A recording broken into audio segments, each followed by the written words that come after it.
2024年5月21日，也就是上期节目咱们刚刚讲过的新竹女警下海事件被曝的第二天，台湾台中市一列由水安宫站开往市政府站的台中捷运列车上，年仅20岁的犯罪嫌疑人洪静，于当天上午11点15分左右，持一把菜刀及2把水果刀开始疯狂攻击列车上的民众。在避无可避、躲无可躲的情况下，一位身穿深绿色上衣的青年开始上前抢夺洪姓男子手中凶器，导致这位市民左脸颊9公分切割伤，伤及肌肉，上下唇也有2道伤口。事发现场流血不止。经由台中警方统计，此次事件最终导致4人受伤，包括凶嫌在内有3人紧急送医，其中就包括前述所提的身着深绿色上衣、年约27岁的许姓男子，因其束发马尾，被网友们亲切地称为马尾哥，以及17岁的吕姓少年。因本次无差别伤人事件刚好就是10年前2014年台北捷运随机杀人事件的同一天，故各方猜测洪姓嫌犯很可能是模仿犯案的声浪，此起彼伏。最让人细思极恐的是，此次事件是继10年前2014台北捷运随机事件后，台湾10年内第3起随机杀人事件。台湾民众对其模仿犯案的猜测并不是没有道理。对比10年前后同一天的2次犯案，诸多相似之处还是让人心惊胆寒。具体怎么回事？鼓励大象马上开始。终结车厢内，歹徒拿刀瞬间，所有人开始孤身站起来。退房后搭上计程车，直接。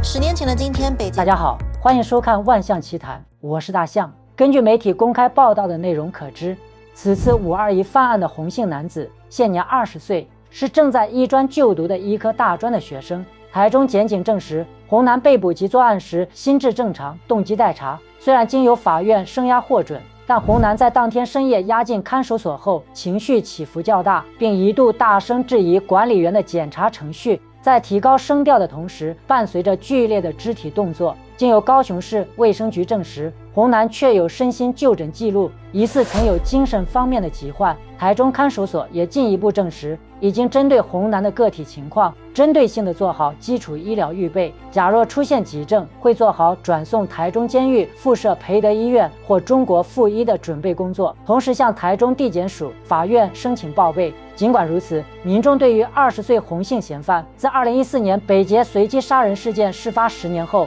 选择在同一天再次犯案的猜想，还是在台湾社会甚嚣尘上。为了方便大家理解，以及方便大象对这10年间前后2次事件的对比和分析，我们把2014年的台北捷运事件中的罪嫌郑捷简称为北捷郑男，2024年的台中捷运事件中的罪嫌洪静简称为中捷洪男。我们把时间倒回到10年前的2014年5月21日，当时犯案的郑姓男子郑捷时年也只有21岁。当时郑男是就读于东海大学环境工程系2年级的学生，国小和国中分别就读于台北市国语实验小学以及弘道国民中学。家中经济优渥，父母以进口的名贵轿车代步。少年时的郑捷曾学习跆拳道4年，获黑带2段资格。郑捷的跆拳道教练受访时表示，他小时候身材削瘦，表现与其他小孩并没有什么不同。下课后会留下来陪伴弟弟玩耍，并等待父母的车子接送返家。公开资料显示，郑捷就读国中时人际关系颇佳，曾担任班长和班代表等学生干部。直至国中到大学期间，有人每次与郑捷聚会时，郑捷会讲述自己的计划，且游戏聊天室也有人表示，郑捷常提及自己要前往捷运。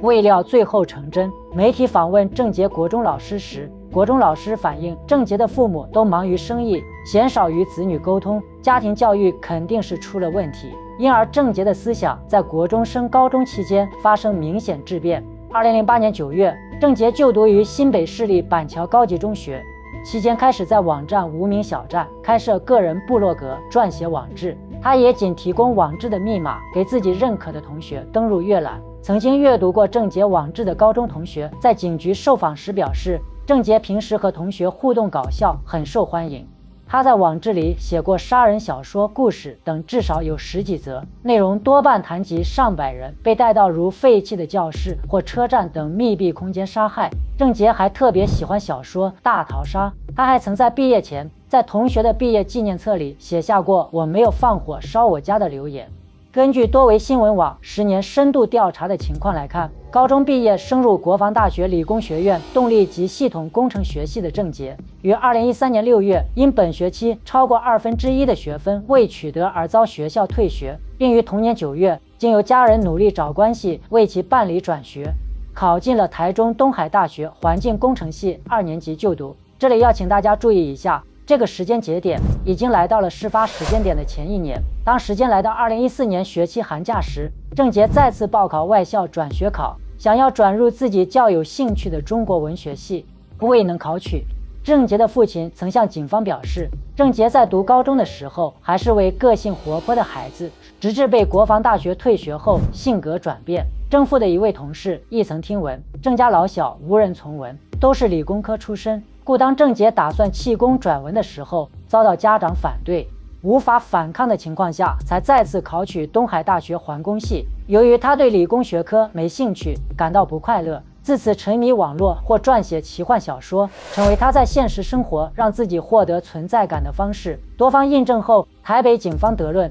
郑捷在接连遭国防大学退学，转到东海大学，课业也不如意，又遭检举的情况下，兴起了就是想在这时候做的念头，犯下震撼社会的北捷惨案。然刚刚事发的521中捷红男事件，虽然已经由高雄市卫生局证实红男确有身心就诊记录，但尚不能确认红男就有精神疾患，加上红男本身就是护理相关专业，发案前是否有服药，是否处在发病期，都成为台中地检与警方的侦查重点。另有网传红男热衷政治，关心废死议题，之所以有此恶行，就是为了引起刚刚就任的赖政府的注意，因而才会选择在520隔天犯案。为此，台中检警特别检视了红男脸书，并没有相关发现。红男脸书张贴的多是对于职棒赛事艺人团体以及疫情期间医护人员的权益，几乎未见有政治相关话题。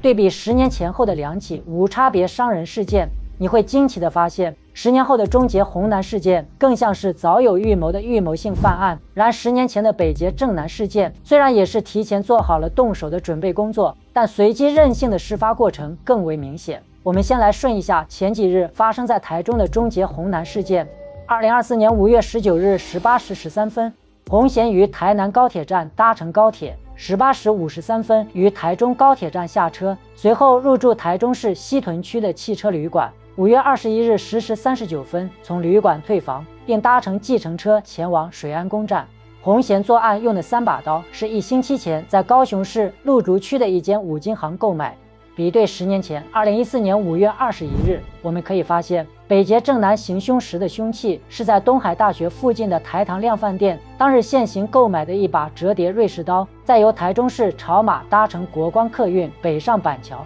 到板桥车站后约李姓国中同学于板桥江翠的麦当劳用餐，两人聊电玩游戏神魔之塔的攻略方法。离开前，郑捷突然说，等等，要先去培养一下情绪，因为我晚点准备要动手了。同学以为郑捷要回去玩电玩游戏，不以为意。与同学分别后，郑捷在江子翠住家附近的松青超市购买一把30厘米长的钛钢刀供行凶用，离开后又返回拿走遗下的折叠雨伞。换句话说，中捷红男作案用的3把刀具早在1个星期前就准备好了，而10年前北捷郑男的刀具是在事发当日现买的。接下来让我们先后回到案发当日的事发现场，根据事后接受媒体采访的许姓男子马伟哥的现场还原，许男说，中捷红男是在水安宫站上的车，当时就坐在他的旁边。在红男亮刀后，他并没有觉得红男当时是真的要砍人了，直到自己突然被砍后才反应过来，这个男的是认真的。被砍后，马伟哥本能的马上抓住刀子，以免被砍第2刀。一开始的时候，大家都被吓到了，来不及反应，都在惊惶后退。而此时的马伟哥显然是退无可退，且自己就站在和红男对峙的位置。当时自己已然忘了什么叫害怕，逃也没什么太大意义，所以只好硬着头皮面对。起初觉得很无助，马伟哥说，本来只有他一人独自抵抗，他想抢刀，但抢不到，大喊3、4声，向其他乘客求助，众人才一起制服凶嫌。先抢下菜刀，洪又掏出口袋预藏水果刀。他在抢刀时手也受伤。在众人努力下，捷运到站开门前，嫌犯已经被打趴。不过到站后，马伟哥满身是血，被一名乘客误以为是嫌犯，一直拿雨伞戳他，让他哭笑不得。另外，案发时前环保署长魏国燕就在车厢内目击全程，他赞许男勇者不惧，临危不乱。17岁重伤女性高2学生在勇斗洪男时身中3刀，锁骨小碎片骨折，胸骨断裂，一度病危，进加护病房急救后病况逐渐稳定下来，现已意识清楚，转到一般病房。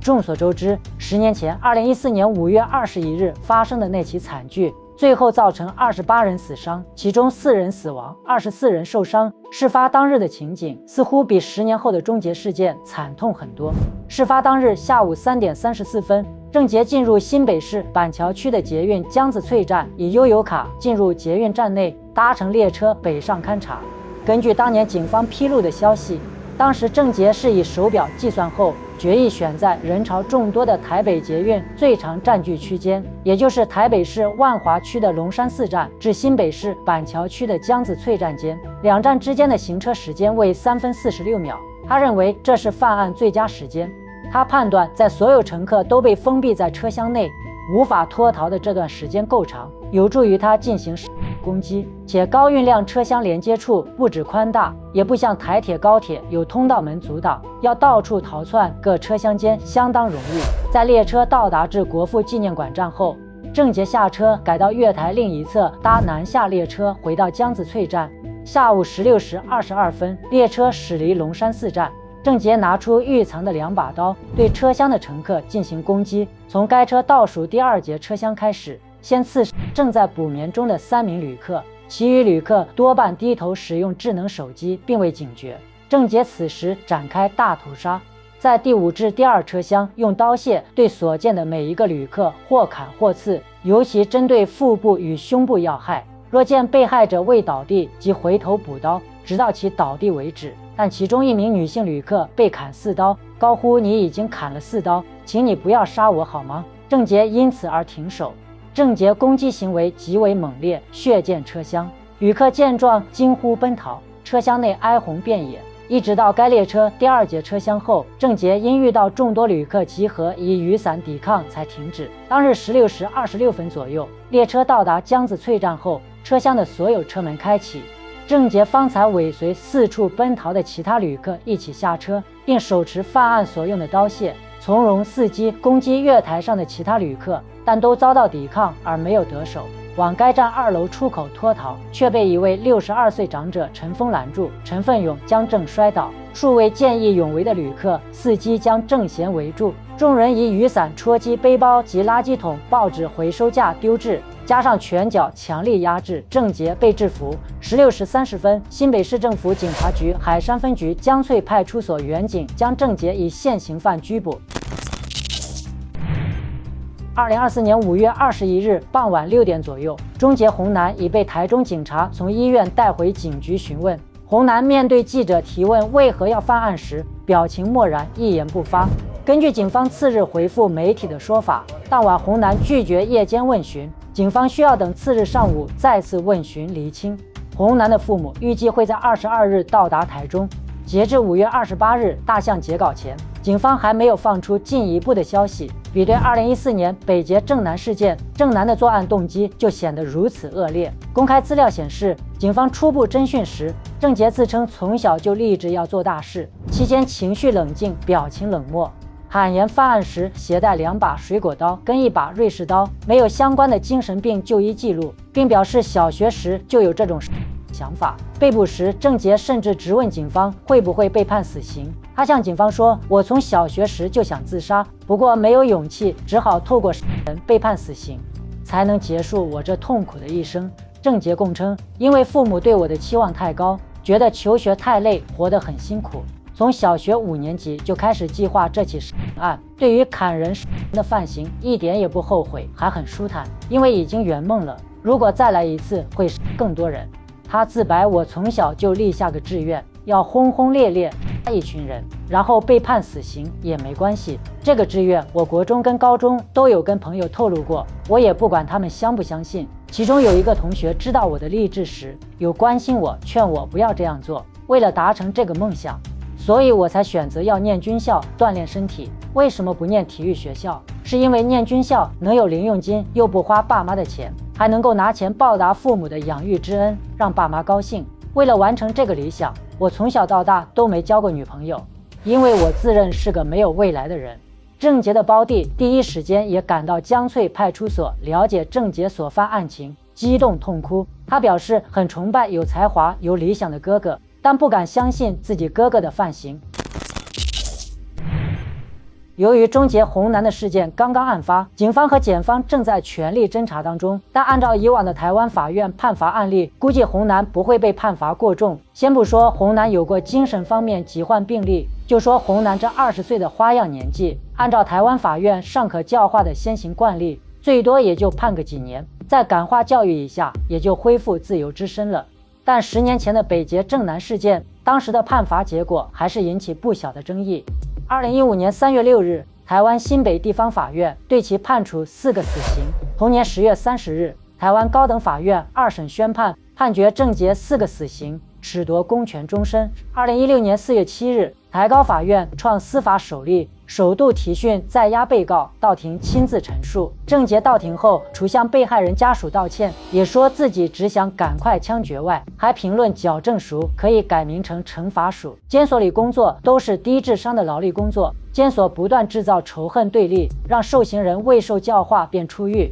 出狱后遭歧视失业，走投无路，只好继续犯案，然后一错再错，变成人形废弃物。监所也是这条仇恨连锁锁链的加工厂，才会发生高雄监狱挟持事件，讽刺台湾监所教化与矫正的功能失灵。2016年4月22日，台高法3审宣判，判决郑捷4个死刑，褫夺公权终身定谳。3审判决最为争议的部分，即为判死是否得当。台高法给出5个判死理由，以示争议。其中第4条明确指出，我国仍是有死刑的国家，郑捷所犯符合2公约所定最严重犯罪，情节也达最严重程度，判死并无不当。2016年5月10日，即死刑定谳后18天，当日晚8点47分至8点51分，郑捷在台北监狱台北刑场被执行枪决。行刑前，郑捷仅要求饮水，其家人也未出面。律师团表示，执行前并未通知家属及委任律师，